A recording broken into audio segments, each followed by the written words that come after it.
semana tem Tribos Podcast no YouTube, como os anfitriões Dedé e Newton. No Tribos Podcast, o convidado pode desenvolver suas ideias e projetos em um bate-papo bem descontraído e o mais livre que podemos ter. Venha compartilhar suas emoções e experiências no Tribos Podcast.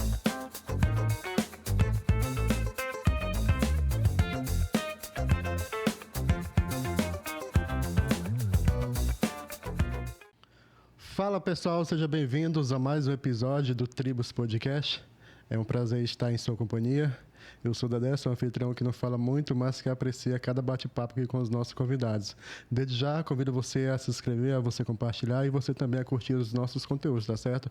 A nossa meta é atingir aí os 50 mil inscritos e a gente conta com você para dar essa força para a gente. O nosso canal tem um apoio total de Lúpulo, cervejas artesanais, que está no Lago, de quarta a domingo, a partir das 17, tá certo? E hoje aqui temos um convidado especial que vai falar um pouco da vida dele, nosso amigo Raimundo Vasconcelos. Seja bem-vindo, Raimundo. Obrigado. Raimundo, vamos começar aqui o nosso episódio de hoje, você falando um pouco da sua vida, de onde você veio, em que ano você chegou aqui na nossa cidade. Bem, aos ouvintes, né? Boa noite, primeiramente. Agradecendo a Deus por estar aqui nesse momento. Eu sou natural do Maranhão. Sou nascido em Olho d'Água das Cunhãs. Aos 10 anos, eu me mudei ali para o município de Bacabal, sempre morando no interior, né? Onde tive uma vida meio difícil.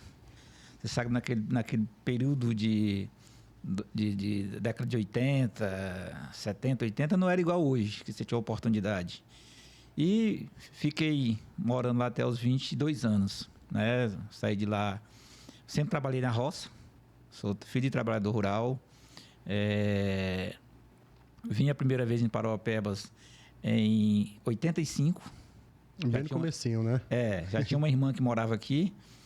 Aí a gente conversando lá, pai, mãe, irmãos, eu sou o terceiro da família, nós somos uma família de 13 irmãos. 13 irmãos? 13 irmãos. Grande. Família grande, abençoada. Morreram 2, tem 11 vivos. Aí são 2 irmãs mais velhas e eu sou o terceiro da família. E a gente, essa minha irmã veio para cá e a gente sempre discutia, né?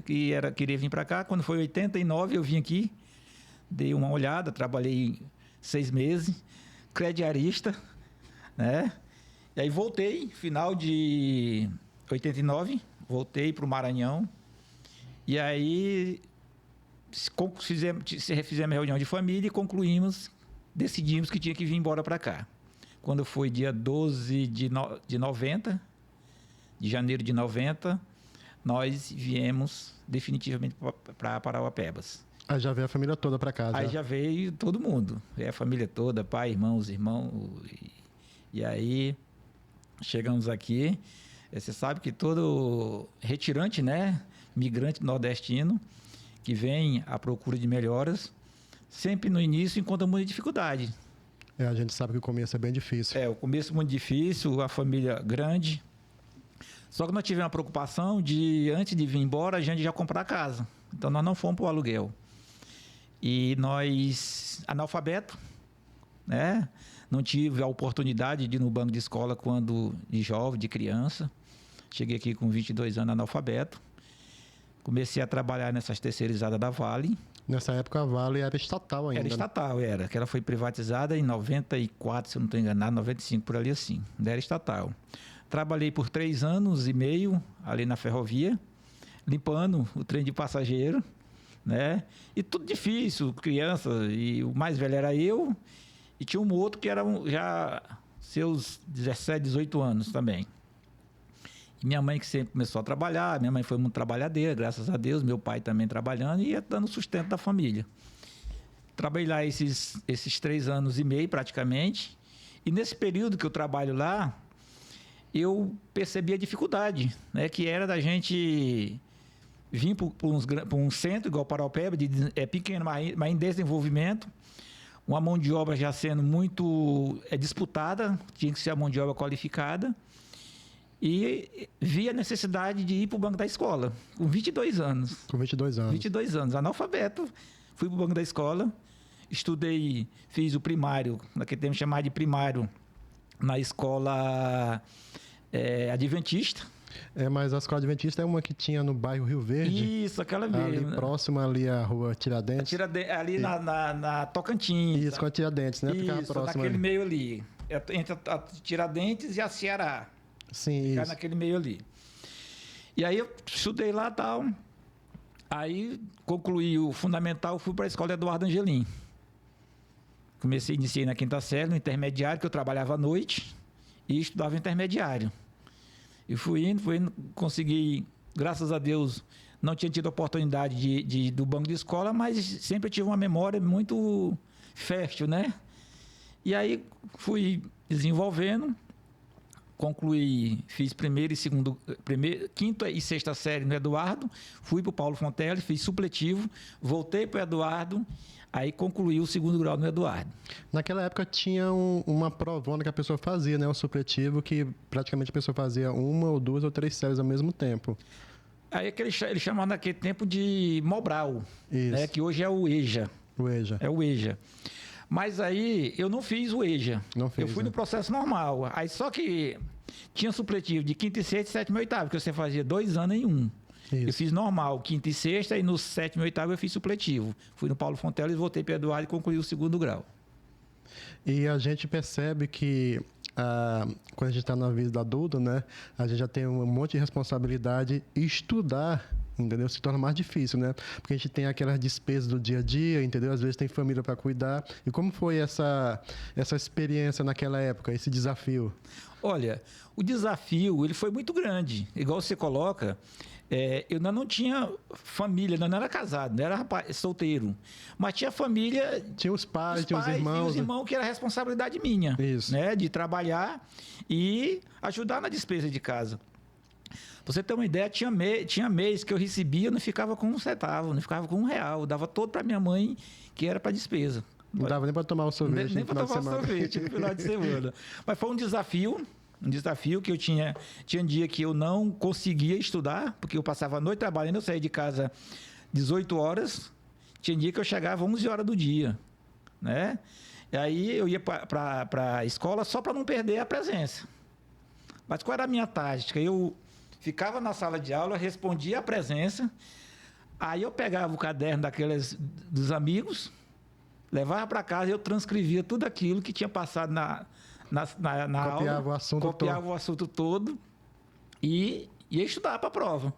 Alguma dúvida que eu tinha, eu perguntava para o professor, que eu criei uma amizade com alguns professores, né? Já se tornaram meus amigos, e aí professor, eu tenho dúvida disso aqui, como é que é? Ele, não, isso assim, assim, assim. E graças a Deus eles me ajudaram muito.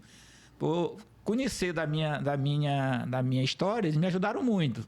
Tanto é que, para você ver que a dificuldade era tão grande, que minha mãe comprava um caderno e dividia em 3. Eu lembro que quando eu era criança, a gente veio para cá na década de 89, na década de 90 também, né? A gente escrevia de lápis, aí quando ia passar para o próximo bimestre, a gente apagava todinho aquele caderno para poder escrever em cima novamente. Pois é, aí a minha mãe comprava um caderno, dividia em 3, um lápis ela dividia em 2, porque não dava para comprar para todo mundo. Aí teve um período que a coisa apertou mesmo, aí ela falou que ia tirar um dos irmãos, 2 dos irmãos mais velhos, que era para trabalhar, né? Eu digo, não, mãe, deixa estudando, porque a partir do momento que eles tiverem conhecimento para estudarem, aí que a vida vai melhorar. Porque se você tirar eles agora, eles vão perder ano, vão trabalhar, vão ajudar no pouco que vai ganhar, mas não vão crescer na vida. É verdade. Né? Aí, graças a Deus, esse mesmo que ela queria tirar, muito esforçado, concluiu o 2º grau, fez um 3º grau, hoje ele é contador lá na Câmara, é concursado da Câmara. Aí, no caso, você chegou a concluir o ensino, no caso, o ensino médio que ano? Eu concluí o ensino médio em 98, foi 97. 97, né? Que eu concluí o ensino médio. Aí foi nessa época que tentou já arriscar o primeiro concurso aqui na cidade? Não, o concurso foi em 94. Ah, 94. 94. Né? Eu tinha concluído o fundamental. Fundamental, né? Estava entrando no médio. No médio. Quando saiu o edital, pediu segundo grau incompleto. Ah, incompleto, né? Aí eu tô dentro. Tá dentro. Tô dentro. Aí eu teve trabalhar na ferrovia ainda.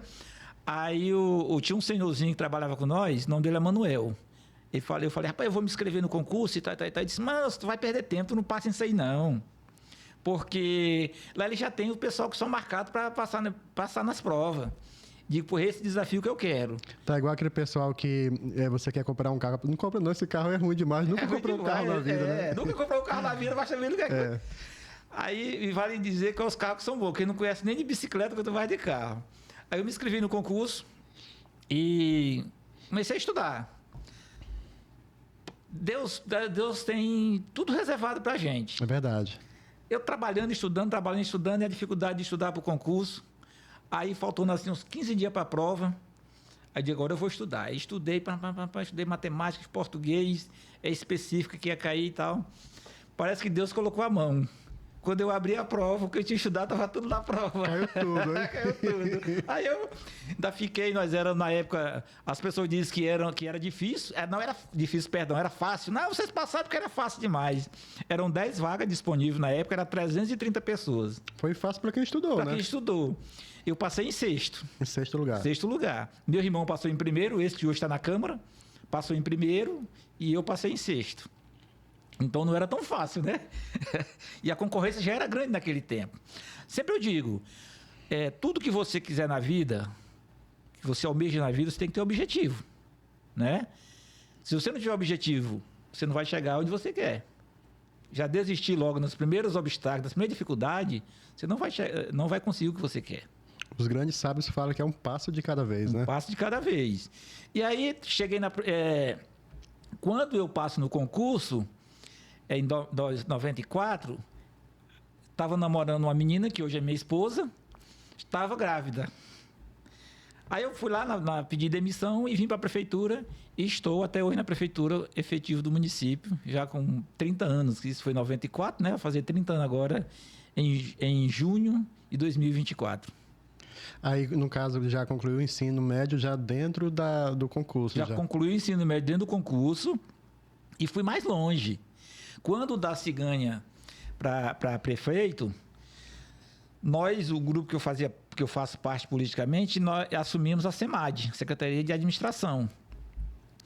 E o companheiro Antônio Neto, o professor Antônio Neto, que a gente já vem junto lá de 92, né, que foi meu professor lá em 92, 93, foi ser secretário. Aí ele trouxe uma instituição de ensino chamada IEC. IEC, né? Que era para dar uma melhor qualificar os servidores.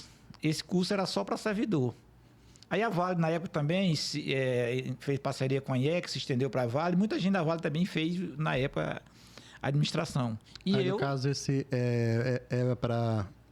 No caso, superior, né? Superior. Superior. Aí a prefeitura pagava 60 e a gente 40. E eu disse, não vou perder essa oportunidade. Fiz minha inscrição, 4 anos de estudo e me formei em administração. Eu sempre tenho dito para meus filhos que eles não precisam de exemplo lá fora. O exemplo está dentro de casa. Eu digo, olha, eu cheguei aqui com 22 anos, analfabeto, e hoje não é um superior, mas tem um superior. Tem um superior, né? Tem um superior. Então, dentro de todas as dificuldades que a gente sabe que os grandes projetos atraem muita gente, né? E a maioria das pessoas que vêm em busca de melhoria de vida nos grandes projetos vem sem qualificação.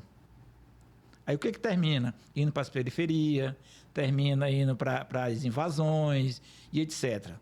Isso é característica dos grandes projetos. A gente que estudou mais ou menos como funcionam os grandes projetos, a gente sabe que não vai conseguir absorver todo mundo. É muita gente, né? É muita gente. Você imagina, Paraopeba já ultrapassou 300 mil habitantes. Carajás tem condição de absorver toda essa mão de obra? Não. Não tem. E aí as pessoas vêm sem qualificação, sem moradia, sem nada, e vão para as periferias, né? Vão para as invasões, e graças a Deus não fomos por esse caminho. Deus nos ajudou, nós tivemos a preocupação de quando já vim com ter a casa própria, e fomos se virando, fomos com todas as dificuldades, mas conseguimos vencer esses obstáculos. É porque aqui na cidade, no início, na década de 90, tudo é bem difícil, tudo é distante. Vamos jogar aqui, a pessoa queria comprar uma coisa, aguardava 3, 4 meses para chegar, né? Hoje nós temos a internet, né? A internet mudou muito. Você compra no Mercado Livre aí, uma semana você está recebendo. Naquele período, não. Tudo distante, estrada ruim, né? Você passava aí 30 dias, 60 dias para poder receber aquilo que você comprava, aquilo que você estava precisando. Mas hoje a vida melhorou demais. Eu lembro que quando nós chegamos aqui, era Cidade Nova, que é o núcleo ali, né, que a Vale projetou, o União, que foi invasão, o Rio Verde e o Primavera. Esses todos foram invasões, né? Asfalto, Deus me livre. A gente saía no dia que dava uma chuva, a gente saía, poucas horas dava dessa altura de barro do sapato. Difícil. Difícil. E chovia muito aqui naquele período. É porque tinha muita mata ainda ao redor da cidade. Muita mata ao redor da cidade. E aqui era 3 meses de verão e o resto tudo era inverno. Só chuva. Só chuva. 85, quando eu vim aqui a primeira vez, a gente quase não saía de casa, que não dava conta. Era chovendo todo dia. Hoje está esse calorzão, esse verão doido aí que mudou muito o clima hoje. Mas, Raimundo, naquela época lá que você veio para cá e você entrou nas terceirizadas pela falta, no caso, do estudo, que você não tinha a qualificação na época. Tinha vontade de entrar na Vale, naquela época que a Vale era do governo? Porque tinha um concurso também para entrar na Vale na época, né? Olha, tinha, né? Porque a Vale, naquele período, era o sonho de muita gente. Até porque, quando a Vale era estatal, ela pagava muito bem, tinha muitos benefícios. E era o sonho de qualquer trabalhador entrar na companhia. E como a gente não tinha essa qualificação, terminou indo para escanteio, né? Tivemos que ir para a terceirizada e para aquele serviço mais... Não é que fosse um serviço ruim, porque todo serviço é digno, né? Todo do seu trabalho. Porém, era aquele de limpar, aquele de estar limpando lá o trem, banheiro, aquele negócio todo, aquele odor. Não era um serviço mais... por ser um serviço de terceirizado, não é um serviço que tem umas terceirizadas da Vale que a gente tem, né, mais qualificado, isso, um salário melhor. Mas lá não, lá era aquele mesmo do braçalzão. Do braçalzão. Era vassoura nas costas e limpar mesmo. Mas aí também tudo a gente tem que agradecer a Deus. Foi o primeiro emprego de carteira assinada. Foi onde a gente começou a melhorar a nossa vida aqui. E sempre eu tenho dito que foi o primeiro passo que eu dei que Deus abriu as portas, né, para que a gente se fixasse aqui, porque os primeiros 6 meses foram muito difíceis. Minha mãe queria voltar de qualquer jeito. É a saudade, né? É a saudade. Não, nós temos que voltar, que aqui não presta, não sei o quê. Eu digo, não, mãe, vamos segurar que vai. Depois, já com 2, 3, 4, 5 anos, ela dizia, se nós tivéssemos voltado, nós estaria como estamos hoje. Porque lá nós morávamos em terra de fazendeiro, né? Trabalhava agregado. E aqui a gente começou a ter uma vida independente. Não era mil maravilhas, mas era uma vida boa. Uma vida melhor, né? Vida melhor. Já tinha ela, quando ela faleceu, deixou 2 casas boas, hoje já deixou 28 alqueires de terra, deixou um gadinho. Então, muito trabalho, porque minha mãe é trabalhadeira demais. Minha mãe é aquela nordestina, cearense, que tinha hora de sair, mas não tinha hora de chegar. Naquela época, a gente via muito aqueles grandes fazendeiros, né? As pessoas iam para a fazenda dele, aí ele plantava, digamos, umas 20 linhas, aí tinha que rachar com eles, né? A famosa meia, né? Era nesse formato que nós trabalhava. Nós como era família grande, nós sempre fazia 8, 10 linhas de roça.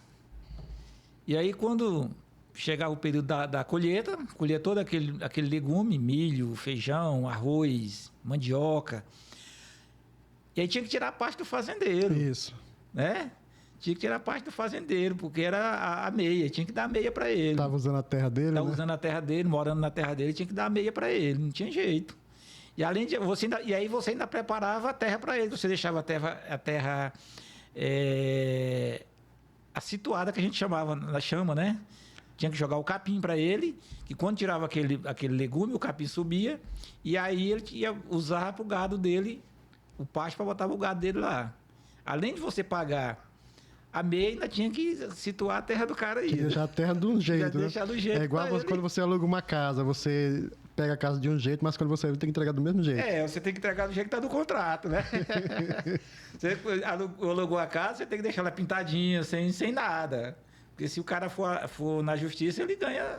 Ele ganha a causa, né? Ele ganha a causa. Você tem que deixar do jeito que está no contrato. Então, lá era desse formato. A gente tinha que fazer isso. E aí as coisas foram dificultando. O cara começou a dificultar a vida da gente. Não queria mais dar local para a gente fazer a roça, aquele negócio todo. E quem mora no interior, se não tiver uma rocinha, não sobrevive. Não vai para frente, né? Se você não tiver o feijão, não tiver a mandioca, se não tiver o milho, se não tiver o porco, se não tiver a galinha, não sobrevive. É o básico. É o básico, o arroz. E aí começou a dificultar. E como nós não tinha poder financeiro para comprar a propriedade, nós temos que se virar. Agora eu tenho que ir embora. Mas mesmo assim, minha mãe ainda não queria vir ainda. Logo a mãe dela estava ficando lá, né? Já estava velhinha, estava ficando lá. Ela estava com medo de vir para longe. Mas aí todo ano ela ia lá. Todo ano ela ia visitar a minha avó, todo ano. Mas foi uma boa escolha, graças a Deus. Hoje nós estamos bem estabilizados. Graças ao meu bom Deus. E com esforço nosso também, né? Mas foi um desafio grande. Um grande desafio, né? Foi. Aí conta pra gente como foi essa transição. Você trabalhava numa empresa privada e passou para o setor público. Olha, essa transição ela não foi muito gatinha. Porque quando você trabalha no setor privado, você tem um ritmo de trabalho, né? Porque nós temos que resolver. Você chega no setor público, aí a coisa é mais morosa, né? É mais gentil. Mais gentil. Aí eu chego no setor... Aí eu sou efetivo do município como fiscal. Fiscal, né? Aí eu sempre trabalhei na parte de documentação. Aí eu cheguei para resolver e tal, bora fazer. Aí tinha um coordenador do departamento, aí ele chamou um dia na sala. Aí eu comecei a questionar, né? Poxa, porque vocês não querem fazer nada, isso aqui tá tudo... Aí ele me chamou na sala e disse, ei, tu veio foi do serviço privado, não foi? Eu digo, foi. É por isso. Mas o pessoal já conhece, já. Né? Ele sabe, mas não te preocupa não, que tu vai se acostumar. Tu vai se acostumar com o serviço público. Mas até hoje eu não me acostumei.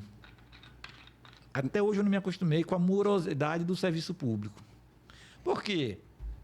Eu vejo o seguinte... Tem muitos segmentos na política que uns falam que é esquerda, outros falam que é direita, outros falam que é centro, outros são liberais. Eu defendo o seguinte, me identifico mais com os partidos de esquerda, porém eu defendo o seguinte, a eficiência do serviço público. Porque, para mim, o serviço público não difere do privado, basta querer.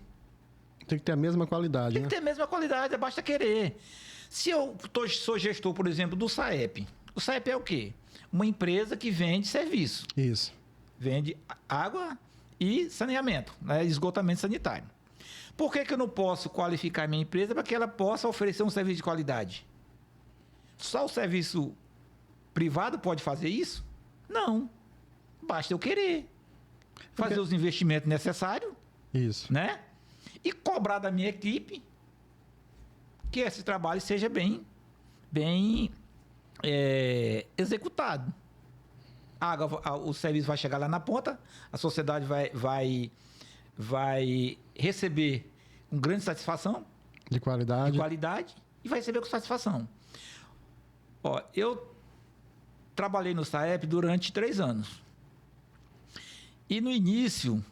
Quando nós recebemos, o DACI volta em 2012, 2016, perdão, que assumiu em 2017, nós fomos para o SAEP. Aí tudo, moço, estava tudo jogado para as traças. Aí você conhece ali o Tropical, né? Sim. O Tropical e o... Dos minérios? O Tropical e do lado ali é o Vale do Sol. Vale do Sol. Aí o Tropical tinha água e o Vale do Sol não tinha. E todo dia era reclamação. Aí eu peguei uma equipe, fui para lá. Nós entrava 7, tinha dia que nós saía meia-noite. Mas vamos entregar água para esse povo. Beleza. Quando deu mais ou menos 5, 6 dias, nós interligamos o sistema. E as mulherzadas soltando foguete. Porque agora nós... Tô com um ano aqui, nunca me banhei de chuveiro. Que a água não subia no chuveiro, não sei o quê, a água não enchia minha caixa, e a água do água na caixa. Tchau. Aí a mulher, uma chegou assim para mim e falou assim, disse, olha, agora nós vamos ter que ir com o prefeito, que é para ele perdoar nossas contas. Eu digo, mas por quê? Quando você paga de água? Ela disse, R$12. Aí eu... E você ainda quer que o prefeito perdoe sua conta ainda? R$12? Quando você paga de energia? Ela disse, 250, 280. Digo, aí, mas você não deixa a energia atrasar, né? Não, todo mês eu paguei. Por que você deixa a água? Se é mais necessário. Que você banha, você cozinha, né? Você lava. Não, mas tem que... Mas por que ela tem esse sentimento? Porque não está chegando com serviço de qualidade. Você passar um ano, né? Sem receber água na sua caixa, quem é que vai pagar uma conta dessa satisfeito? Ninguém. Não vai pagar. Então, eu defendo um serviço público de qualidade. Eu não sou a favor das privatizações da forma que eles colocam aí, né? Porque tem setor do governo que, para mim, pode dar de graça para a iniciativa privada. Agora, tem setores que são essenciais, são estratégicos, né? Essa é a minha linha de raciocínio. É porque quem defende a privatização é porque tem uma argumentação que porque o serviço público não está sendo entregue de forma que possa ser efetiva e de qualidade, né? Aí vê a saída, no caso, a privatização. Mas isso são grupos, se nós formos analisar, essa questão da privatização, ela se iniciou na década de 80. Uhum. Na Inglaterra, não foi nem nos Estados Unidos, foi na Inglaterra com uma senhora chamada Margaret Thatcher, né? Primeira-ministra inglesa. E onde eles diziam, naquele período, que o Estado não poderia intervir na economia, né? Isso. Mas quem criou isso? Foram grupos econômicos que estavam meio que saturados nos seus países e começaram a difundir isso no mundo, nos países em desenvolvimento, para que esses grupos se apoderassem das riquezas daqueles países. Porque se você for analisar, por exemplo, vai ver quem é que comanda a economia inglesa, se não é o Estado. Quem é que comanda a economia americana, se não é o Estado. E assim sucessivamente. Mas os grandes grupos econômicos começaram a difundir isso no mundo e dizer, Brasil, Venezuela, não sei quem, não pode intervir na economia, porque senão porque está em olho em quê? No petróleo, na energia, no minério. Muita coisa, Muita coisa. Não foi à toa que eles conseguiram, com esses argumentos, fazer com que o Brasil privatizasse o setor energético, o Brasil privatizasse o setor telefônico, o Brasil privatizasse o setor mineral. Tudo foi privatizado na época década de 90 a início de 2000, né, no governo Fernando Henrique. Isso, foi nessa época. Né? Eu lembro que a Vale, por exemplo, foi avaliada em 10 bilhões e 500 milhões de reais. O governo vendeu por 3,5. Nem a metade. Então, isso não é... E pior daquilo tudo, vendeu para fazer caixa, que o Brasil passava por momentos difíceis naquele período, e quem pagou a Vale do Rio Doce foi o próprio BNDES. Sabia disso? Que é o Banco de Desenvolvimento, né? O Banco de Desenvolvimento. Porque quem comprou foi o Grupo Bradesco, que é o maior acionista da Vale, é o Grupo Bradesco, e pegou o dinheiro do BNDES para pagar uma coisa que era do governo. Que lucro o governo teve? Na verdade, então, foi uma venda mal feita. Mal feita. Mas é por isso que as vendas são mal feitas. Só para você ter mais um exemplo, O governo privatizou no ano passado a Eletrobras, né? O governo deu a Eletrobras por 3 bi e pouco. O governo tem uma cláusula na venda da Eletrobras que diz se o governo, o grupo que comprou ela colocar a Eletrobras à venda, para que o governo compre ela, tem que pagar 3 vezes o valor de mercado. 3 vezes o valor de mercado. O governo tem 42%, se eu não estou enganado, de ações na Eletrobras ainda, mas ele só tem 8% dos votos. É pouco, né? O salário dos caras lá, dos diretores da Eletrobras, gira em torno de 200 mil conto. E uma palestra dos caras em torno de 300 mil. Então, venderam para se beneficiar. Não foi para ajudar o Estado. Foi para se beneficiar. E esses grupos econômicos, a gente já sabe de onde é que vem, como são trabalhados, para que compre e fique na mão do mesmo grupo que está parte do grupo que está no governo, é sócio desse grupo que compra essas empresas estatais. Raimundo, aí você falou em relação a essas... do que o povo precisa em relação à água e tal. Aí quando foi que teve assim o que foi o start para te entrar na política? Foi em 2008, não foi?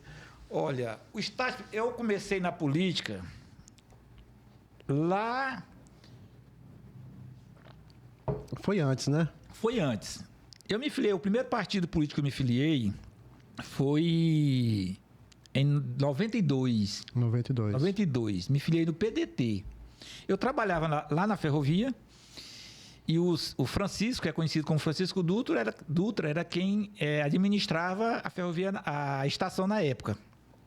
E ele já era no meio político e me chamou nós lá que trabalhava na empresa na época para se filiar no partido político. Só que eu só me filiei também, nunca nem participei nem de uma reunião do PDT. Foi só por filiar. Quando eu começo a estudar no Eduardo Angelim, aí aquele tempo era um grupo de professores que eram Antônio Neto, Raimundo Neto, Luiz Vieira, Itamar, o eterno Itamar, que até faleceu, era o Gomes, era professor Livramento. O Gomes, eu acho que ele chegou a dar aula para mim de matemática lá no Euclides, é o baixinho. E o baixinho, do cabelo, nós chamamos de cabelo.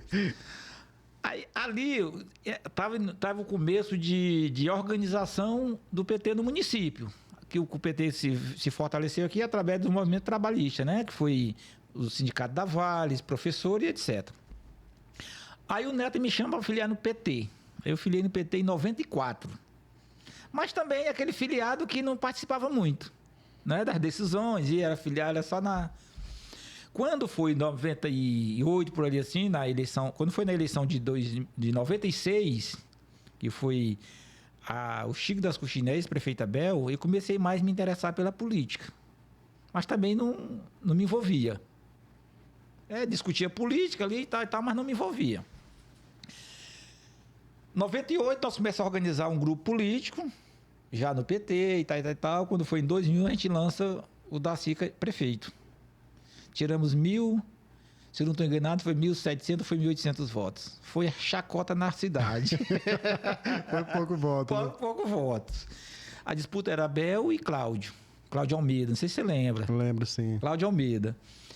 Quando foi 2002, nós insistimos novamente, colocamos o Darcy, prefeito, candidato a deputado.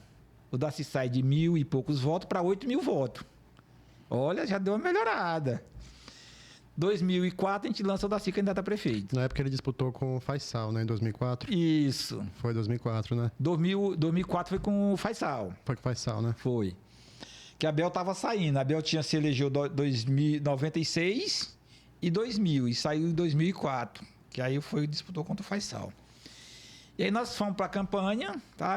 Fomos para a campanha e viram e tal, elegemos o Darcy. Mas eu já estava envolvido na política mesmo. Já discutia na política, já pedia voto, já discutia em palanque. O Darcy ganha em 2004, assume em 2005. Nós fomos para a SEMAD.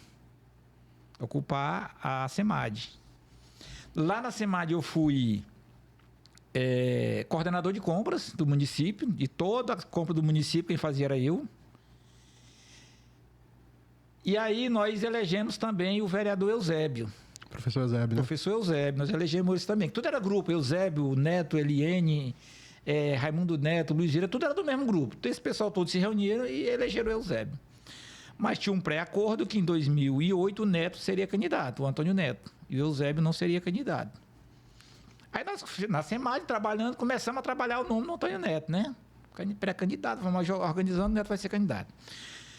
2006, o governo da Darcy estava ruim, caindo pelas tabelas.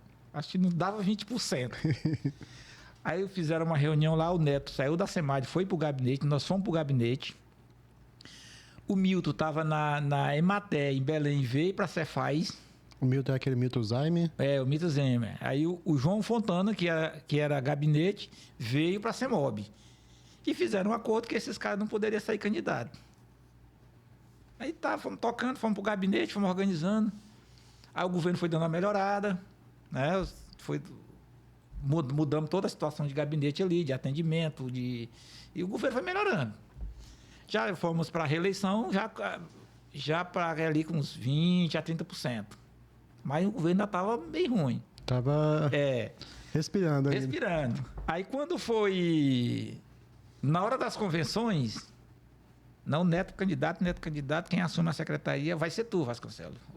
Não vai ser o chefe de gabinete, vai ser tu, porque eu vou ser candidato. Aí o Darcy chama lá na sala. Tu não pode ser candidato. Eu vou sair para a eleição e tu vai ficar tomando conta do gabinete. Porque aí o Darcy falou do acordo que tinha sido feito.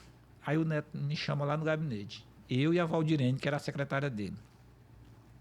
Aí, meio cabeça baixa.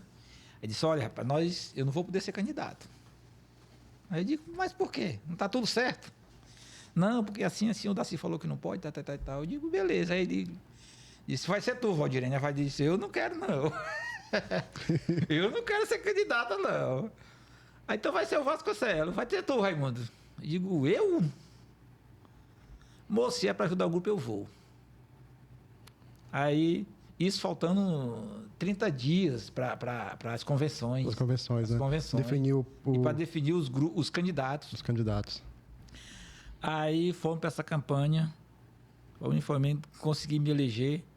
Foi a primeira, né? Primeira eleição, consegui me eleger com 1.492 votos. Foi nessa mesma época que teve um número bem expressivo do mesmo grupo, né? Do partido. Foi, que nós elegemos 4. 4 pessoas, né? De 11 nós elegemos 4.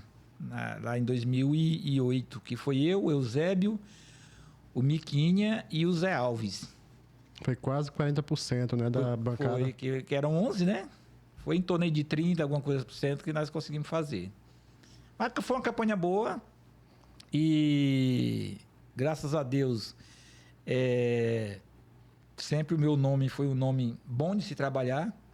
Porque eu sempre tenho dito para as pessoas, olha, o cara diz, o cara para ser candidato tem que ter muito dinheiro. E eu, sim, tem que ter dinheiro. Mas são 3 fatores para você ter uma candidatura boa. Quais são eles? Um grupo bom, um nome bom e o terceiro fator é o dinheiro. Porque se eu tiver um grupo bom, um nome ruim e o dinheiro, talvez eu não consiga chegar lá. E se eu tiver o dinheiro e o nome bom não tiver o grupo, dificilmente eu vou chegar também. Então essas 3 coisas têm que andar junto.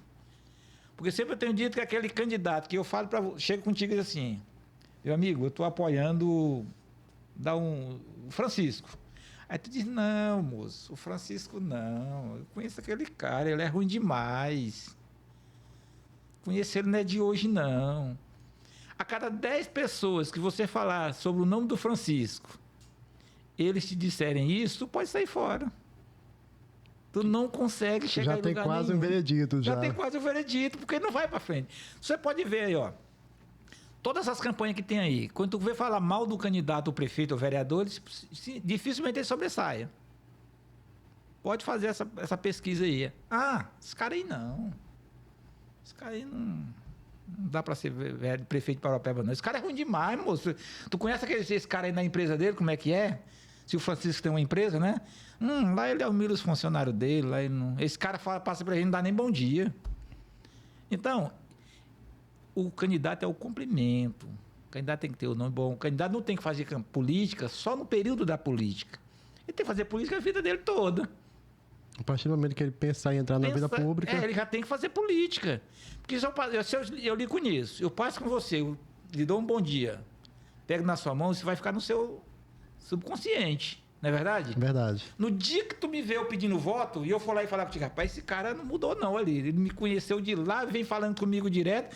Agora, se eu te conheço, passo contigo aqui, nem olho pra ti, não te cumprimenta. No dia que eu for pedir o voto pra ti, tu diz, ai, Feliz, tu levou de mim hoje, né? Nem olho, né? Porque tu precisa do meu voto. Isso eu já vi muito. Tem uns pré-candidatos aí, que teve pré-candidato a vereador, pré-candidato a prefeito, que eu não vou falar o nome, que as pessoas falavam isso. Pô, esse cara tem tantos anos que trabalha com a gente, nunca deu nenhum bom dia, agora tá me pegando na minha mão, porque quer meu voto. Mas não bateu aquele friozinho, não, porque no caso você nunca tinha participado de uma campanha em si, né? Como candidato. Aí foi participar da primeira campanha, não teve aquele medo, não, será que eu vou perder e tal? Olha, medo sempre a gente tem. Todo mundo tem, né? Mas a gente tem que ter a confiança. Eu lembro que quando nós passamos nas prévias, nas convenções do partido, aí o Daci fez uma reunião com todos os pré-candidatos do PT. Aí disse, fulano, tu pensa em tirar quantos votos? Fulano, tu pensa em tirar quantos votos? Fulano, tu pensa em tirar... Aí um dizia 200, outro dizia 500, outro dizia 600. E tu, Vasconcelos, eu digo, o suficiente para me eleger, Daci. Aí quando fechou a roda, ele disse, olha, gostei da resposta do Vasconcelos. Por que eu estou perguntando isso para vocês? Porque é mais fácil você pedir votos para os outros do que para você. É mais fácil você pedir para os outros do que para você. E aí, eu comecei a fazer a campanha de... Porque em 2008, eu não fui nenhum comício do Daci. Eu não falei nenhum comício. As minhas reuniões eram aquelas reuniões de 10 pessoas, de 15 pessoas, de 20 pessoas... Mas ela era o dia todo e até 10 horas da noite. Visitando o pessoal nas casas. Fazendo as reuniões de fundo de quintal. E as coisas foram crescendo, né? Aí passou a ser 50 pessoas, 100 pessoas. Aí o pastor Domires, não sei se você lembra dele. Não cheguei a conhecer ele, não. O pastor Domires um dia falou assim, Vasconcelos, a reunião tão boa, mas já está um público grande e agora nós vamos ter que usar um sonzinho e um microfone. Moço, quando eu falar desse microfone... Frio, hein? Parece que me deram foi uma facada. Aí eu vim umas 3 reuniões na sequência e ia fechar a última às 7, 8 horas, já com um público maior, de umas 50 pessoas, e cheguei lá, moço, tava um sonzão ali, um microfone e tal. E aquele monte de gente olhando. E o Baticum, e Balalá, e Vasconcelos. Aí quando eu chegou a hora, aí o Domingos falou, o Neto falou, e aí o locutor, e agora com vocês, Raimundo Vasconcelos, moço, na hora que me entregaram o microfone, me tremia todinho. Eu não falava coisa com coisa. Aí o pastor, quando terminou a reunião, o pastor Domingos disse assim, rapaz, tu tem que usar mais o microfone. Porque tu sem o microfone, tu fala bem. Agora, quando botou boca de ferro, tá bom, tu se perdeu todinho. Diga, é o costume, pastor, que eu lutei com esse bicho. É o costume mesmo. Mas aí depois eu fui me acostumando. Vai pegando jeito. Fui pegando jeito. Aí já dava era aula pros caras. Na Câmara, quando eu tava na Câmara... Não é porque sei que eu tô aqui, não, mas é um dos melhores discursos, era os meus. Naquela época foi quantos votos, tinha que ser quantos votos mínimos para ser eleito naquela época? É porque na realidade não existe a questão de voto mínimo. Não existia, né? Não. Hoje também não existe. O que existe é o coeficiente. Coeficiente. É. Por exemplo, nós somos 10 partidos, né? Disputando a eleição para vereador. Teve 150 mil votos válidos para vereador. Pegou 150 mil, dividiu pela quantidade de cadeira, que hoje são 15, vai achar assim, um quociente eleitoral. Os partidos que atingiram esse quociente eleitoral vão elegendo os vereadores. Entendi. Aí, por exemplo, o PT fez 12 mil votos, um exemplo. O quociente foi 10. Ele vai fazer um vereador, de cara. Aí vai quem é os partidos que fez um, tá? Então elegeu 8 de cara logo ali. Aí vai para a segunda rodada. Na segunda rodada, quem é que tem a maior sobra? Aí vai se elegendo até eleger o último. Mas aí, eu vou para um partido pequeno porque a legenda é menor. Não existe legenda menor. Existe coeficiente que todo partido tem que atingir. Tem que atingir a meta, né? A meta. Na lei anterior, uma norma que foi criada anterior, que o Miquinha foi eleito nessa norma e o Francisco Eloécio foi eleito nessa norma, que o PT em 2020 não fez coeficiente nem os republicanos. Ele foi eleito nessa regra, que agora o Congresso tirou. Agora todos os partidos vão ter que fazer quociente eleitoral para poder eleger os seus vereadores. Se fosse nessa norma, a norma que está valendo hoje, o Miquinha nem o Francisco eram um vereador hoje. Mas na tua visão, isso se torna bom ou ruim? A regra antiga, a regra antiga e a atual? Olha, a regra antiga, ela dá uma oportunidade maior, né? Porque tem partido, por exemplo, se o coeficiente é 10 mil, ele fez 9.800, ele está fora. Porque para mim, como seria o correto? Seria os 16, os 15, os 17, que parece que vai para 17 agora, mais votados, né? Do primeiro mais votado até o 17º mais votado, que seria os eleitos. Mas, infelizmente, a nossa legislação eleitoral não permite isso. Tem que ser na questão da legenda. Mas a regra anterior, ela oportunizava mais. Porque tem muito cara aí que, por exemplo, que vai tirar 2.000 votos, 1.600, até 2.500 votos, por exemplo, e não conseguir o coeficiente, ele não vai se eleger. Então, ela tem que suar muito, né? Tem que suar muito. Não é fácil, não. Aí tu, no caso, assumiu em 2009. 2009. E como foi o primeiro dia lá? O primeiro dia, marinheiro de primeira viagem sempre sofre. Primeiro dia eu me preparei psicologicamente e pensando no discurso. Benito discurso, hein? Benito discurso. Como é que eu vou fazer esse discurso? Moço, aí eu fiz peguei um cara lá que é professor português. Elaborou um discurso para mim, todo bonitão, tal. Quem foi que disse que eu dei conta de fazer esse discurso? Me perdi todo. Aí, quando terminou, e a galera, os meus pares lá, não, mas o cara foi mal, né? Ah, Vasconcelos foi muito bem, papapá. Aí eu peguei uma equipe dos meus e falei, mas você quando eu saí, você vai me dizer como é que foi que eu me saí. Não, moço, tu errou, concordância, não sei o quê, papapá, não faço mais porra de discurso escrito. Porque qual é o tchan do discurso? Você vai escrever tópicos. Né? Cada tópico.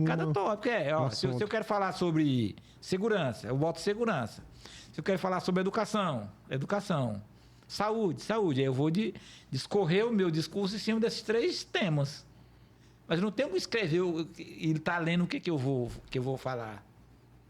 Eu tenho que me preparar antes. Eu vou falar o que eu vou falar de educação. É sobre as escolas, é sobre merenda, é sobre não sei o que. Eu tenho que ter um pouco de conhecimento daquilo que eu vou falar e botar o tópico lá, educação. Já sei que educação eu vou falar merenda escolar. Trânsito. Eu sei que trânsito, quem que eu vou meter ficha hoje? É no DMTT? Eu coloco trânsito. Eu já sei que eu vou meter ficha no DMTT. E aí, pegando esses tópicos, eu vou desenvolvendo a minha fala. Em relação ao dia a dia, é aprendizado, né? Você não tem conhecimento daquele trabalho, lá, daquele né? meio no dia a dia, mas aí você vai se familiarizando com aquilo ali. Quando é fé, você está... E uma coisa que eu me preocupei muito e me preocupo é sempre ir atrás de um pouco de conhecimento, que é para você não estar falando abobrinha, né? Nas reuniões que você vai participar com o governo, com alguma instituição. Só para você ter um exemplo, nós fomos numa reunião em Belo Horizonte, sobre o Distrito Industrial. Aí foi eu, de vereador, foi o secretário, foi mais outro pessoal. Aí lá estava Vale, PH, Bussari, isso é uma empresa de nível internacional, né? multinacionais. Quando chega lá e fala, pá, e o secretário disse, olha, nós vamos liberar o terreno para vocês, documentado, mas com 90 dias, vocês têm que ter construído lá no terreno. Aí o cara da Bussares falou, eu pedi a fala. E digo, secretário, eu acho que não é bem assim. Toda empresa, ela trabalha com planejamento orçamentário. Eles planejam o ano de 2023 para executar em 2024.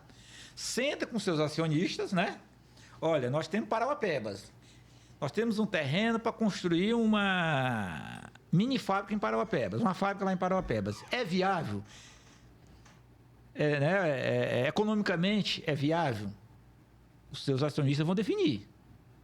Nós temos levantamento, temos pesquisa, é viável investir, tal. Então, vamos destinar 5 milhões para Parauapebas para construir em 2024 a fábrica lá em Parauapebas.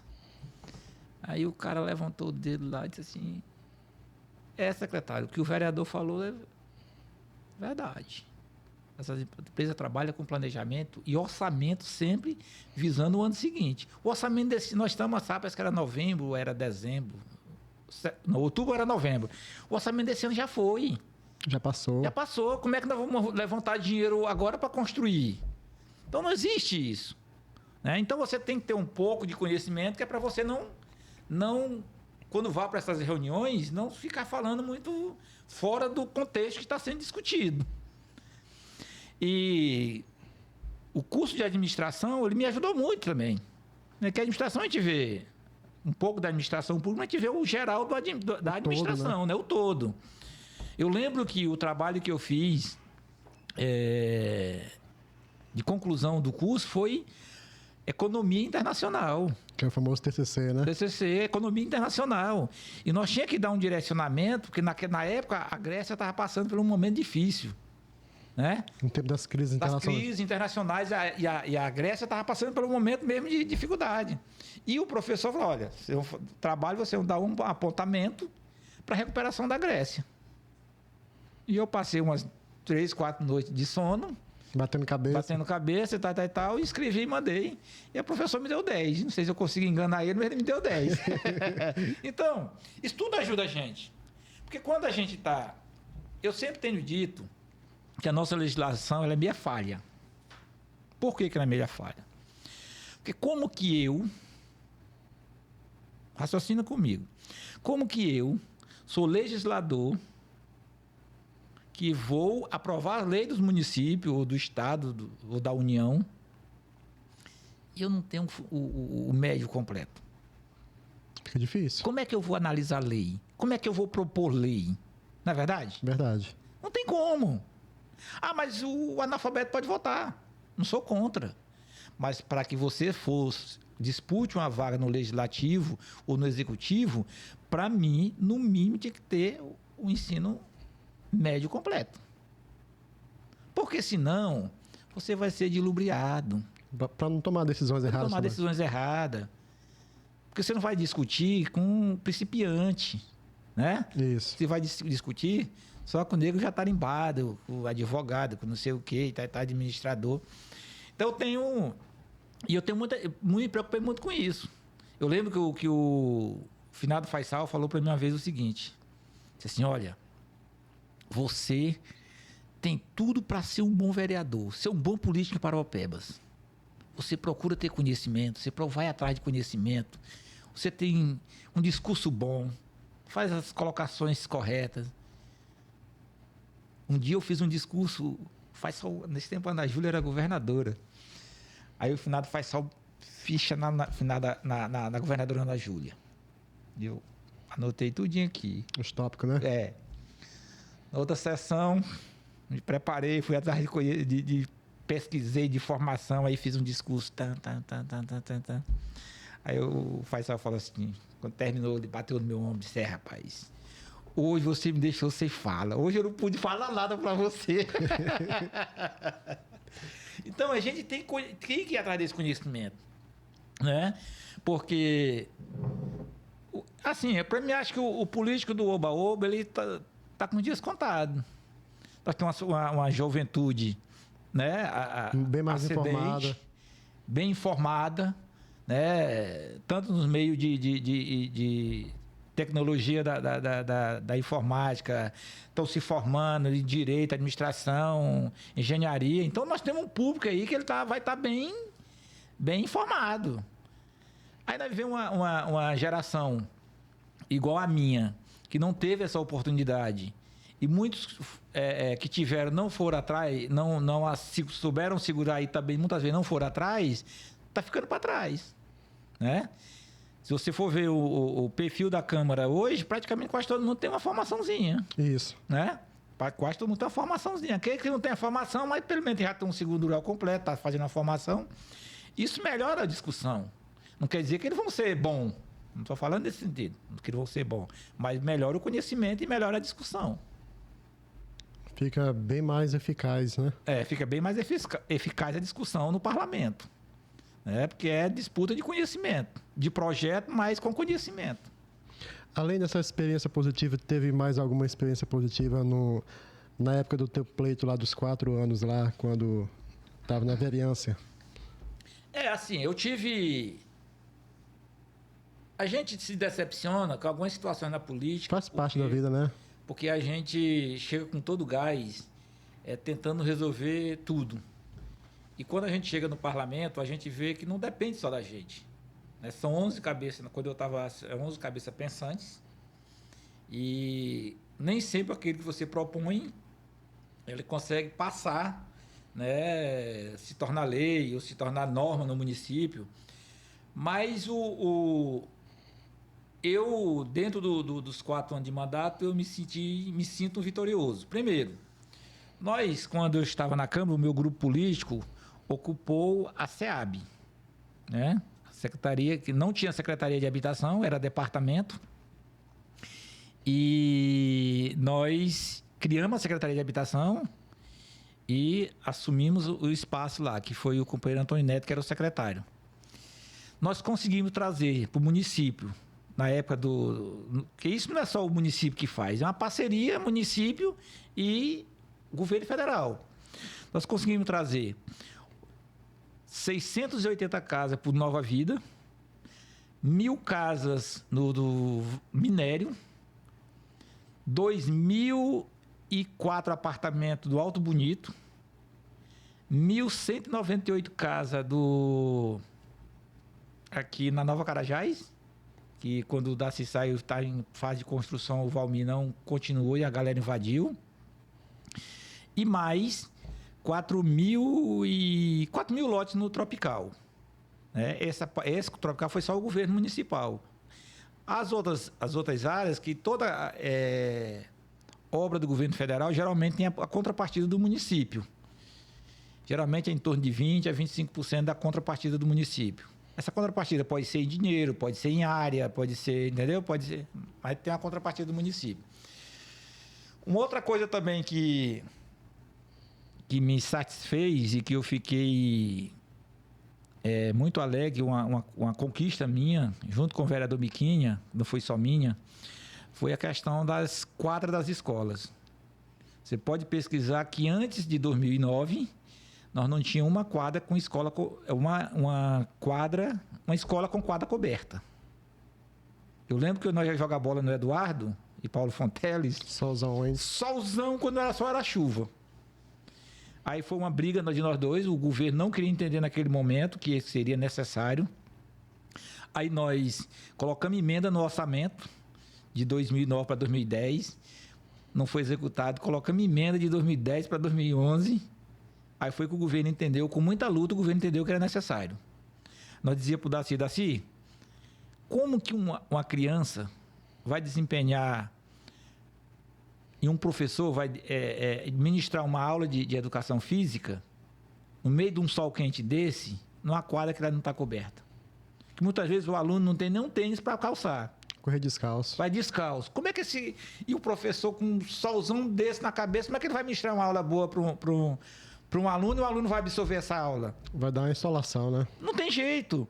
Aí fomos em cima, foi embaixo, até quem se entendeu. Aí não foi lei, mas ficou norma. Hoje, a escola, quando ela é projetada, ela já tem uma quadra coberta para que possa... E outro argumento que a gente criava também é que naquele centro, se você lembra, naquele ali no 2003 para frente, se criou o discurso que ia da comunidade participar nas escolas, se aproximar, que estava muito distante. E um espaço também que seria de interação entre a comunidade e a escola seria as quadras, né? Isso. Os caras bater uma bolinha, um vôlei, um basquete, um negócio. E aí nós entramos nessa briga e conseguimos, né, implantar isso no município. Criamos, se tornou a norma hoje. E hoje todas as escolas têm quadra coberta. Uma situação também que isso foi uma briga nossa também, foi a questão do vale alimentação dos servidores, que até 2011 não tinha. Não tinha? Não tinha. Aí nós fomos para cima do governo, aí o Daci sempre tirava... Dá uma esquivada. Aí nós assim, mas é necessário por isso. Demos exemplo da Vale, que sempre paga, as empresas pagam. Por que o município não paga, Daci? Aí o Daci pede para o Luiz Vieira, que era o secretário de administração, fazer um levantamento e ver o quanto que era o gasto. E se não entrasse como gasto com o pessoal, porque se entrasse como gasto, qual é a diferença? Porque os municípios, eles têm até, não é que seja 60%, é até 60% da sua arrecadação com folha. Não pode ultrapassar isso, né? Aí o Daci, olha, se não entrar como gasto com o pessoal, está autorizado. Aí nós botamos emenda no orçamento para que se pagasse, que não tinha, na lei orçamentária não constava vale alimentação. E se não constar na lei, o município não pode pagar também, ainda tem isso. Nós colocamos emenda no orçamento. Beleza, foi o levantamento, não entrou como gasto com o pessoal. Mas aí o cara sentou em cima e não liberou. Quando o Valmir entra, no outro dia o Valmir libera. Aí ele ganhou mérito. Ele ganhou mérito, só pra ferrar a gente. Aí o Valmir ganhou mérito. Mas com emenda no orçamento, já com tudo garantido no orçamento, nós já tinha deixado, né? Mas isso são coisas que a gente vai colhendo mais na frente, frutos. Uma coisa também que foi uma iniciativa minha, isso tem requerimento na Câmara, foi o presídio. Aqui na cidade, né? Na cidade. Porque você lembra que o presídio era aqui no Rio Verde. No Rio Verde. Bem pequeno. Bem pequeno. E ali era uma confusão. É porque era junto, né? O presídio e a delegacia. Era tudo junto ali. Na verdade não era presídio, era carcerais. Isso. Aí o doutor Miranda, delegado Miranda, veio aqui para Parauapebas, nós estávamos no gabinete. E aí foi eu que fiquei nessa parte de... Aí fui atrás de casa para ele morar. Quem pagava a casa era o município, o delegado morar. Fui atrás de casa para ele, e a gente criou uma amizade, né? Aí eu já na Câmara, um dia conversando com ele falou assim: Vasconcelo, por que tu não entra com um projeto, com requerimento na Câmara pedindo um presídio para cá? Pode não acontecer agora, mas essa coisa vai amadurecendo. Aí eu fiz um requerimento, onde a prefeitura disponibilizava a área e o Estado construía o presídio. E isso foi, né, esqueceram daquele momento e daí foi criando corpo, mas a ideia semente foi plantada lá. Na época, né? Na época. E hoje está o presídio fora da cidade.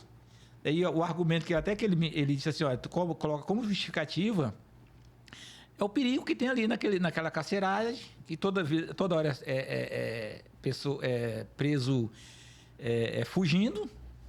E está no meio da sociedade ali. Aí a polícia vai atrás, sei lá, uma hora, mata um que não tem nada a ver com a situação. Então essa foi a justificativa e 5 anos, 8 anos depois, se implantou o presídio no município. Tá o resultado aí, né? Tá o resultado aí. Então muitas pessoas já me perguntaram, foi que eu fiz como vereador, que eu deixei, se eu fiz lei, eu digo, olha, projeto de lei, eu não deixei nenhuma lei aprovada na Câmara, mas eu deixei trabalho, né? E vocês estão vendo, os trabalhos, casa para morar, quadra de escola coberta e outras coisas mais, posto de saúde aqui da VS10, eu deixei botei emenda no orçamento, foi um posto de saúde e uma escola para VS10, eu deixei emenda no orçamento de 2012 para 2013. Então, tem umas coisinhas que a gente conseguiu implementar no período do mandato. Agora, O que eu também tenho como assim, que seria uma parte do como é que eu digo aqui? Uma parte positiva. Da frustração. É que quando você chega na Câmara, muitas vezes as pessoas lhe veem como uma moeda ambulante. Uma moeda de troca, né? Moeda de troca. Eles não lhe veem você como um parlamentar, que você pode estar ajudando o município, que você... E não traz coisas para você coletivas. Discussão coletiva para a sociedade, mas é individual. Entendeu?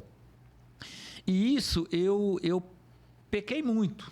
Porque, olha, eu tenho 29 anos de serviço público. Eu fui vereador, eu fui chefe de compra do município, que é um dos setores mais de ambição do município, de muitos, é o setor de compras. 2 anos e meio. Eu fui diretor do SAEP, diretor operacional, fui diretor administrativo, fui assessor no gabinete do Daci e fui chefe de gabinete no SAEP. E eu não tenho um processo. Eu não tenho um processo que diz assim, rapaz, eu vou te processar porque tu tem aquela dúvida que tu favoreceu alguém ou tu pegou dinheiro de alguém para se favorecer. E quando a gente está na Câmara, é muito pedido esdrúxulos.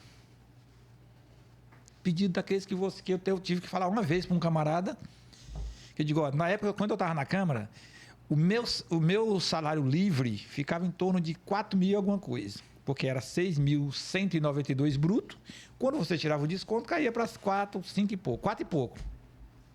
Aí o cara veio me pedir 4 pneus pro carro dele. Eu digo, cara, é o seguinte, eu vou ser bem sincero contigo. Olha, eu tenho uma mulher, eu tenho 3 filhos para me dar comida. Se eu for atender esses pedidos, alguém vai passar fome.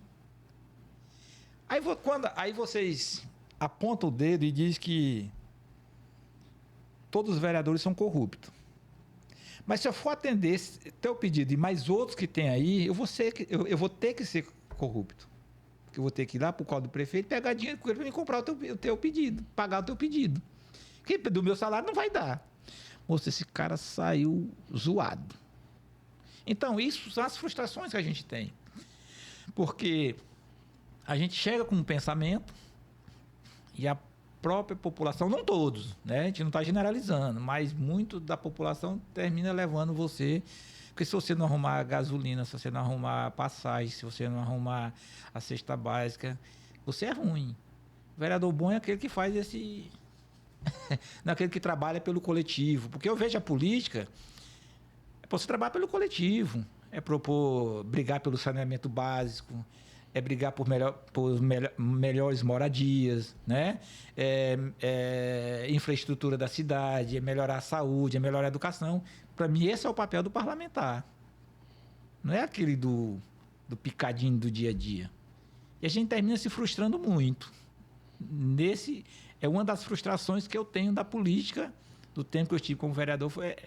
Essa é uma delas. Essa foi uma da parte negativa. Negativa. Né? Do mandato, né? Mandato. E aí, eu tinha... o que eu fiz? Eu não trouxe aquele monte de gente para minha casa. Ah, vou atender lá na minha casa. Eu atendia na Câmara. Eu tinha 2 dias de atendimento. E aí, correndo atrás das demandas e tal. Mas quando você vai para a campanha, você tem que fazer tudo de novo. Aquilo que você fez durante 3 anos e meio não serviu para nada. Por isso que muitos vereadores terminam, né, fugindo, não aparecem, só aparecem no período de campanha. Não vou dizer que eles estão certos, estão errados. A forma que eles acham de trabalhar. Mas a minha forma de trabalhar foi essa, foi atender, foi ir atrás de resolver os problemas. Brigava muito com o prefeito. Era da base do prefeito, mas brigava muito com ele. Tem que cobrar, né? Cobrava, porque se você não cobrar... Um dia eu falei pro Daci, eu disse, guri, que todo mundo era guri, né? Guri, mas tu briga demais, guri. Eu digo, Daci, nem toda vez o pai tá certo. Como nem toda vez o filho tá certo. Tem hora que o pai tem que puxar a orelha do filho e o filho puxar a orelha do pai. E nesse caso, você é o pai, nós somos o filho. Mas tem que puxar a tua orelha. Tem que ficar aquela balança equilibrada. Você tem que equilibrar as forças. Tinha hora de discussão na mesa lá que nós levantava zangada, aí ele ia lá, tomava um copo de água, voltava de novo, até chegar nos... Porque é muitos interesses, né? E aí você tem que defender, mas defender aquilo que é viável para o município, né? E eu tenho carrego comigo esse orgulho de estar esse período todo no serviço público, ter passado por departamento da prefeitura de poder e não ter me corrompido. Não quero ser melhor do que ninguém, Ainda hoje tem empresário aqui no Peba que diz o seguinte: rapaz, por que tu não volta para o setor de compras? E quando tu estava lá, nós vendíamos para a prefeitura. Depois que tu saiu, nós não vende mais. Ficou mais difícil? Ficou mais difícil. Ninguém não consegue vender mais para a prefeitura. Porque e foi uma coisa que eu já se pediu. Olha, eu quero que compre aqui em Parauapebas, só comprar fora que não tiver aqui. Que é para dar uma movimentada no comércio, né? Movimentar o mercado, né? Movimentar o mercado. E a gente fez muito. Naquela época, quando eu cheguei no setor de compras, eu lembro que não tinha nem papel. Você acredita? Nós chegamos no setor de compras, nós não tinha papel, nós não tinha caneta, nós não tinha lápis, não tinha nada. Eu saí, cheguei na segunda-feira no setor de compras, que nós abrimos um almoxarifado, só banco vazio e prateleira. Tudo limpo. Tudo limpo, e o pessoal pedindo, eu quero papel, eu quero caneta, eu quero lápis, eu quero papel higiênico, eu quero toner, eu quero não sei o que. Eu vou fazer o quê se não tem nada aqui? Aí eu tive que me virar, eu fui sair no comércio comprando fiado. Você me vende, daqui 20 dias eu trago o empenho e você vai receber na data certa. Fui fazendo, fui pegando a confiança do comércio, saí do setor de compra, não fiquei devendo empenho para ninguém, todo mundo recebeu. E agora uma coisa que eu dizia para eles, olha, mas você só venda com a minha garantia. Se vier outra aqui, você não vende. Porque o que acontece muito aí, que eu vejo muita gente reclamando? Você é secretário. Aí eu, doido para me vender, você está precisando, não, moço, me vende aí, tal. Não empenha. E aquilo vai passando. Se não tiver empenho, esquece. Mas aí eu, graças a Deus, peguei a confiança do comércio, tive uma boa uns bons companheiros, que na época era o Marcelo Catalão, era o secretário. Ele falou, abriu as portas: olha, eu sei que o negócio está feio, Raimundo, que você precisar aqui não vai segurar nada. Chegava lá de manhã com os processos debaixo do braço, já saía tudo empenhado. Eles botaram uma pessoa exclusiva para me atender, que era para justamente a máquina rodar, porque senão parava. E foi bom, graças a Deus, aprendi muito, né? Tive muitas tentações, mas consegui me segurar, me controlar, graças a Deus. Então, em Conquista teve as quadras cobertas nas escolas, né? Teve as casas desse processo que faz parte do governo federal e do governo do município. Minha Casa Minha Vida. Minha Casa Minha Vida. Também teve o início do projeto do presídio, né? Do presídio. Aí essas foram algumas do lado positivo, aí contou também parte do lado negativo. Da frustração. Isso. Aí chegou 2012, para a próxima campanha, não quis mais... Não, 2012 foi o seguinte, inclusive, algumas pessoas me interpelam, me perguntam por que eu não consegui me reeleger. É uma situação que eu nem gosto muito de falar. Mas aconteceu o seguinte: nós estávamos no período de sucessão. Uhum. Sucessão, onde o Darcy era o segundo mandato, o último mandato, e não podia se candidatar a prefeito. E o PT, você sabe que ele, diferente dos demais partidos, nos outros partidos, trabalha da seguinte forma: é o Francisco que é o candidato e pronto.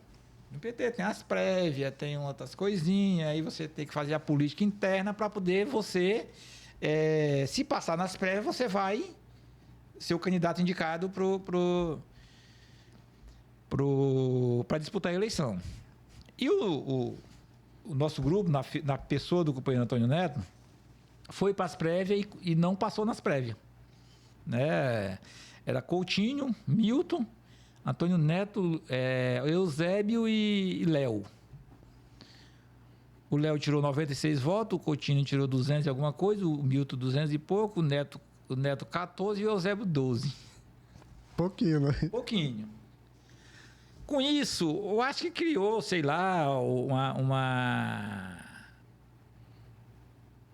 tipo uma vingança, um negócio do tipo. E aí tinha um partido que era base aliada, mas estava escorregando. O Daci estava caçando outro caminho. Outro caminho, que era o PV. Aí o Daci chama o Neto, disse, olha, nós temos que segurar o PV e eles só ficam se a gente criar uma situação onde eles possam ter a possibilidade de eleger um vereador. E aí, lá pela SEAB estava a Luzinete, estava a Márcia Miranda, estava a Teca, tudo pela SEAB, que era a base minha. Aí, Neto essas figuras que eu falei foram para o PV, e aí a Secretaria de Habitação me apoiou, deu suporte para mim, para a Joelma, para a Desilene, para o Fábio Sacramento, para a Márcia Miranda, para a Teca e para a Luzinete. Aí como é que elege? Muita gente, né? Muita gente. Aí eu disse, olha, rapaz, um aquário que tem peixe para 2 não dá para 3. Só vai dar para 2. Alguém vai passar fome. Ou todos vão passar fome. Não é verdade? Verdade. Foi nessa lógica que nós perdemos as eleições. Porque antes disso, nós tínhamos feito uma avaliação. Eu estava na Semburb. Estava eu, o Miquinha e o Roque. Aí o Roque falou assim, olha, eu falei, e aí, Roque, como é que tu tá organizando aí o PP? Eu tô organizando o PP para fazer 3 vereadores. Não sei quais são, mas nós vamos fazer 3. Aí eu disse, como é que tu vê o PT? Ele disse, o PT faz 4. Tu e o Miquinha estão garantidos. Só não se reelege se fizerem muita besteira. Agora, o Eusébio e o Zé Alves vão ter que trabalhar mais um pouquinho para se reelegerem. E foi a besteira que foi feita que eu não me reelegi. Mas nós estávamos com a eleição ganha. Nós estávamos com a eleição ganha.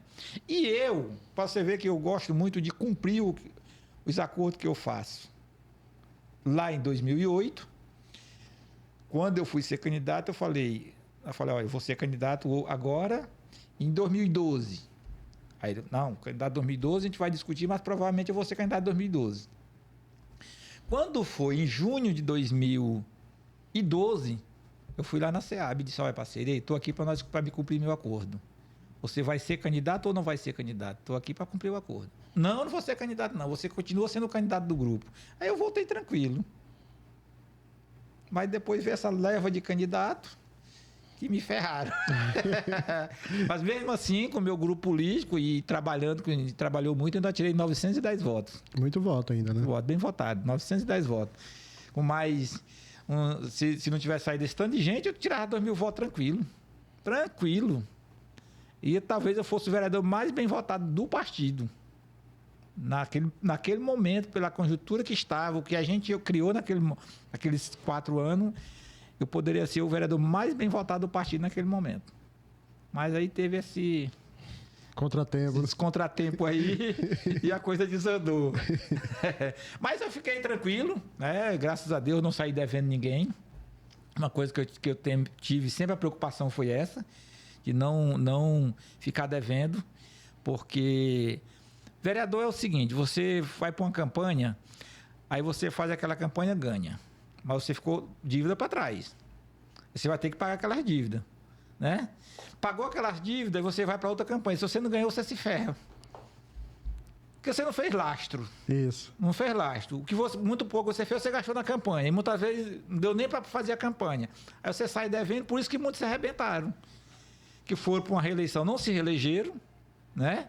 Ficaram com muitas dívidas e tiveram que se desfazer de algumas coisas que tinha para poder pagar. Outra coisa que o Finado Faisal falou, que até hoje eu tenho isso na memória. Ele falou assim, olha, todo mundo pensa que vereador em Parauapebas sai rico. Mas faça uma pesquisa que 80% dos camaradas que passaram pela Câmara saíram pior do que o que entraram. E é verdade. Pode buscar lá vai lá, Volner, Zé Dias, Zé Dantas, Riba do Gelado. Pode ir buscando todo mundo, se não são tão piores hoje do que o que eram. Muitas vezes não é porque ganha mal, não é porque não sabem administrarem, né? Querem fazer as coisas sem planejamento. E termina se perdendo no meio do caminho. E tudo que você vai fazer, você tem que ter um pouco de planejamento. Tem que ter um foco, né? Tem que ter um foco, planejar suas ações, para que numa reeleição você tem que avaliar se dá, se não dá, como é que você vai fazer. Porque senão você termina saindo pior do que o que você entrou. É o famoso não meter os pés pelas mãos. É, o famoso não meter os pés pelas mãos. Raimundo, e aí, em relação à política, qual é o teu pensamento hoje para amanhã, se tem algum projeto futuro, coisa parecida? Olha, aí eu fui candidato em 2012 e tinha um menino muito bom, que Deus o tenha, que ele faleceu em 2017. Ele ia para Marapanim e o carro capotou e morreu. Ele morreu. Ele era o meu contador, o homem da prestação de conta. E por um descuido, que a campanha é o seguinte, eleição dia 2 de outubro, você tem até 2 de novembro para prestar conta. Isso. Ou que seja aprovado ou não, você tem que prestar conta. Se não for aprovado, você vai retificar, eles vão lhe notificar, você vai... E ele foi prestar conta com 58 dias depois da eleição. Passou do prazo. Passou do prazo. Aí é chamado extemporâneo, né? E aí a punição é inexigibilidade. Fui com advogado, virei mexer. As contas tudo bonitinha, toda aprovada, mas é punição, está na lei. Não fui candidato em 2016. Apoiei o Antônio Neto em 2016. 2020... apoiou o Neto novamente, não se elegeu. Quando é agora, tem um grupo, 2 partidos me chamaram, eu estava no PSB, saí do PT em 2014, na volta do Daci, que a gente foi reconstruir a volta do Daci, aí o PSB estava meio solto, a gente pegou o PSB para organizar, para fazer parte da base. Inclusive, nós indicamos o vice, que foi o Sérgio Balduino, e... ficamos com o Saep na negociação. E fomos para o PSB. Saí do PSB agora em 2022 e recebi 2 convites. Um do PDT e um do PT. Para que eu volte a ser candidato. O do PT é mais atraente. Porque já tem um grupozinho montado lá, que a gente vai dar continuidade ao trabalho. Já tem uma base já. Já tem uma base lá, né? E a gente vai dar continuidade ao trabalho. Não é o grupo todo, é parte do grupo da professora Marlete, que foi candidata em 2020, tirou 401 votos, e aí ela não vai ser mais candidata. E fui convidado para esse grupo. Tô avaliando, mas já estou numa pré-campanha também. Já estou visitando. Anteontem mesmo eu fiz umas visitas à noite. Graças a Deus, por onde a gente tem passado, eu não tenho recebido não, né? A gente sabe que o voto para vereador não é fácil, porque tem muita coisa envolvida, é amigo, parente. Muitas vezes você pensa que não, aquele cara é meu amigo, vai me apoiar, mas sai um cara da família. Né? É verdade. Aí ele já vai apoiar o cara da família dele, porque ele não vai deixar de apoiar o primo, o irmão, o cunhado, sei lá, para vir me apoiar, ou apoiar você. Mas as respostas estão sendo boas, graças a Deus, não estão recebendo não. A aceitação está sendo positiva? A aceitação está sendo positiva, as pessoas estão dizendo, não, você foi um bom vereador, não tem nada que desabone tua conduta, nada de reclamação, nada de justiça. E tu continua com um nome bom. Questão de apoio, a gente vai vendo mais para frente, né? Quando as coisas vão se afunilando, que aí você vai ver realmente quem é que está com você. Mas até o momento está sendo positivo, né? Tô nessa pré-campanha. Eu tenho dito que em relação a ser ou não ser candidato, está nas mãos de Deus, que a gente não pode dizer que nada é 100%. Eu sou candidato, né? E amanhã acontece uma coisa e não vou ser. Mas o que Deus tiver traçado até lá na campanha para a gente vai fazer. E se tudo der certo, eu serei candidato em 2024. Então é isso. Antes da gente encerrar aqui o nosso bate-papo, nosso episódio, quer deixar uma mensagem aí para o nosso público, o teu público também? Olha, o que eu quero dizer é o seguinte, igual naquele texto que o menino mandou para você, eu sou muito grato por Parauapebas, né? Porque, como muitos nordestinos, nortistas, até sulista e tal, mas a nossa maior população que compõe o nosso município é nortista, né? E principalmente maranhense, né? E dizer que eu sou muito grato por Parauapebas, por ter chegado aqui em 90, como muitos chegaram, né? A procura de melhorias, procura de melhores dias, uma condição de vida melhor. E fui bem recebido por Parauapebas.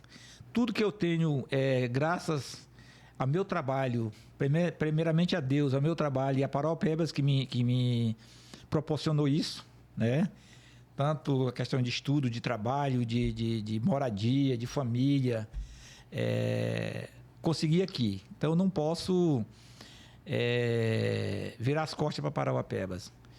E dizer que continuo defendendo essa cidade, né? Continuo defendendo Parauapebas, continuo propondo que seja melhor para o nosso município. Nós estamos aí batendo na porta um período eleitoral e que a população de Parauapebas possa escolher o que seja melhor para o nosso município. Não o que eu acho que seja melhor, mas que a população acha que seja melhor. Inclusive que eu esteja nesse meio. Ou tá com meu nome à disposição para ser avaliado pelo povo de Parauapebas. E espero, né, na graça de Deus novamente e do povo de Parauapebas, que tenha uma boa votação e que no mais é saúde, né, para que nós todos tenhamos saúde, possamos ter condições de manter nossas famílias, um bom trabalho, com educação, com trabalho, saúde, e que a cidade se torne uma cidade mais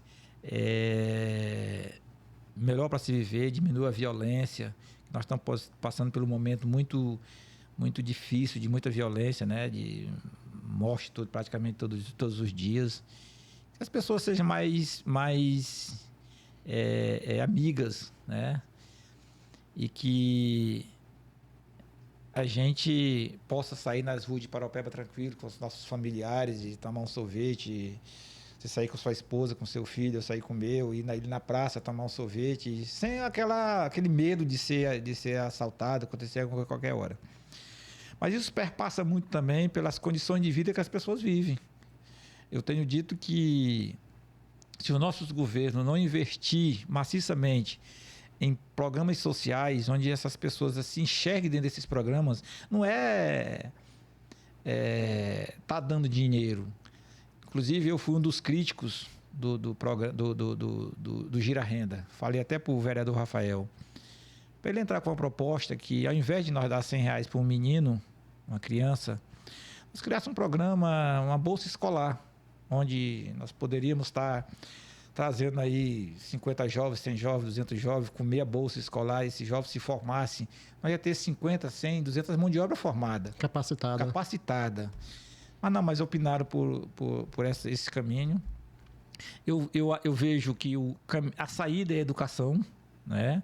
Onde as pessoas vão ter melhores condições de vida, passar a ganhar melhor. E você não consegue resolver problemas sociais se não for através da educação. Até a saúde também você resolve através da educação. Porque a partir do momento que eu passo a ganhar melhor, eu vou me alimentar melhor, vou conseguir pagar um plano de saúde, né?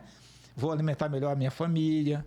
Então, eu vou tirar muito risco de doença, sair da fila do SUS. Então, é isso, que nós possamos pensar, deixar as divergências de lado e escolher o que é melhor para Parauapebas em 2024, né, para 2025. E que eu amo essa cidade que é Parauapebas. Então é isso aí, pessoal. Esse aqui foi o nosso papo com o Raimundo Vasconcelos, que chegou aqui na década de 90, né? Como ele mesmo disse que a educação era capaz de mover o mundo, a educação é capaz de transformar. Ele que começou a estudar já na fase adulta, entendeu? Foi um guerreiro que lutou, que conseguiu as coisas. E é isso aí. A gente agradece a sua audiência, a sua paciência. E não se esqueça, tá certo? Que a gente está na meta aí de 50 mil inscritos. E a gente conta com vocês. E até mais com mais um episódio aqui do Tribos Podcast.